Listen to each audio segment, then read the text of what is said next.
আজ আমরা আলোচনা করব রেজিস্টর, ক্যাপাসিটর আর ইন্ডাক্টর। ঠিক আছে, সার্কিটে এদের ভূমিকা কি? প্রথমে আলোচনা করব রেজিস্টর। রেজিস্টর সার্কিটের মধ্যে কি করে? রেজিস্টর সার্কিটের মধ্যে কারেন্ট ফ্লোকে বাধা দেয়, মানে যে কারেন্টটা সার্কিটের মধ্য দিয়ে যায় সেই কারেন্টকে ও বাধা দেয়। ঠিক আছে, এটাই হচ্ছে আর কাজ। আর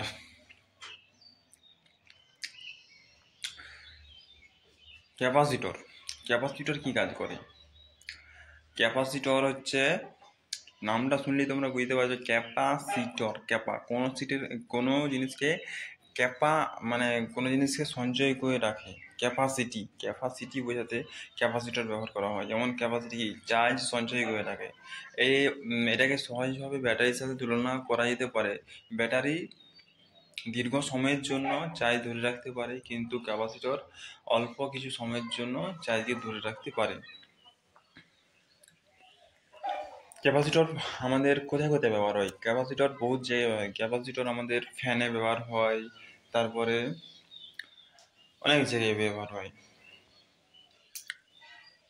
সমস্ত ইলেকট্রনিক্স গ্যাজেট, পৃথিবীতে যত ইলেকট্রনিক্স গ্যাজেটস আছে সমস্ত ক্ষেত্রে আমাদের এই ক্যাপাসিটর ব্যবহার করা হয়। ক্যাপাসিটর মূলত চার্জকে সঞ্চয় করে রাখে কিছুক্ষণের জন্য।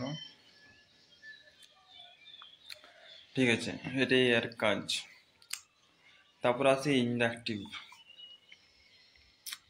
ইন্ডাকটিভ এর সার্কিটে কি কাজ করে? ইন্ডাকটিভ বৈদ্যুতিক শক্তিকে ম্যাগনেটিক শক্তি আকারে ধরে রাখতে পারে। ইন্ডাকটিভ হচ্ছে বৈদ্যুতিক শক্তিকে ম্যাগনেটিক শক্তি আকারে ধরে রাখতে পারে। ইন্ডাকটিভ আমাদের কোথায় কোথায় ব্যবহার করা? ইন্ডাকটিভ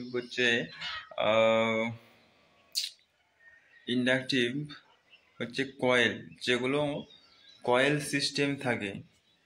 ঠিক আছে, সেগুলো হচ্ছে ইন্ডাকটিভ। যেমন কোথায় পাখাতে কয়েল থাকে, সেটা হচ্ছে ইন্ডাকটিভ লোড। আচ্ছা, ইন্ডাকটিভ লোডের ক্ষেত্রে কি কারেন্টের যে পাওয়ার ফ্যাক্টর আছে, সেটা পাওয়ার ফ্যাক্টরে যে কারেন্ট, সেখানে লিড করে না ল্যাগ করে? ইন্ডাকটিভ লোডের ক্ষেত্রে কারেন্ট ল্যাগ করে। এটা তোমরা সবসময় জেনে রাখবে যে ইন্ডাকটিভ লোডের ক্ষেত্রে কারেন্ট সবসময় ল্যাগ করে। আর ক্যাপাসিটিভ লোডের ক্ষেত্রে কারেন্ট কি করে? লিড করে। ক্যাপাসিটিভ লোডের ক্ষেত্রে কারেন্ট লিড করে। পাওয়ার ফ্যাক্টরের সূত্রটা হচ্ছে ওয়াট বাই ভিএ। পিএফ সমান পাওয়ার ফ্যাক্টরের হচ্ছে পিএফ। পিএফ মানে হচ্ছে আমাদের পাওয়ার ফ্যাক্টর। ঠিক আছে, পিএফ মানে হচ্ছে আমাদের পাওয়ার ফ্যাক্টর। এই পাওয়ার ফ্যাক্টরের সূত্র কিভাবে বার করবে? ডাব্লু মানে হচ্ছে ওয়াট। ওয়াট কি? আমাদের যে ওয়াট মাপার জন্য আমাদের ওয়াট মিটার আছে, সেটার সাহায্যে আমাদের ওয়াট মাপা হয়। ওয়াট হচ্ছে আমাদের বাল্বের যে ওয়াট, 100 ওয়াট হয়, 60 ওয়াট হয়। তারপরে এখন যে এলইডি বাল্বগুলো বেরিয়েছে সেগুলো 9 ওয়াটের হয়। ডাব্লু মানে হচ্ছে আমাদের ওয়াট। এখন যে এলইডি বাল্বগুলো বেরাচ্ছে সেগুলো সব 9 ওয়াটের বাল্ব, এবং এগুলো আমাদের কারেন্ট সাশ্রয় হয় প্রচুর।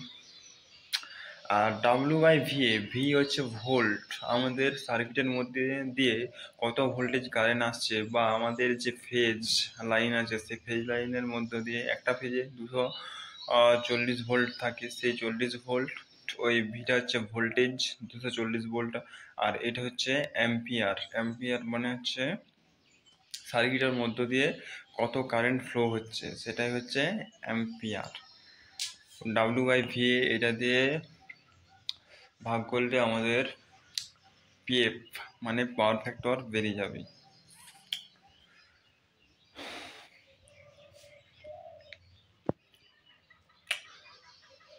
ওয়াট মিটার আছে, ওয়াট মিটারের সাহায্যে আমাদের ওয়াট মেজার করতে পারি। এবং অ্যাম্পিয়ার কারেন্টের যে মিটার, কারেন্ট মাপার জন্য অ্যাম্পিয়ার মিটার, সেটাও আছে। অ্যামিটার ছাড়াও আমাদের মাল্টিমিটারের সাহায্যে আমাদের কারেন্ট মেজার করতে পারি এবং ভোল্টেজও মেজার করতে পারি, এবং ক্ল্যাম্প মিটার এর সাহায্যে কারেন্ট মাপতে পারি।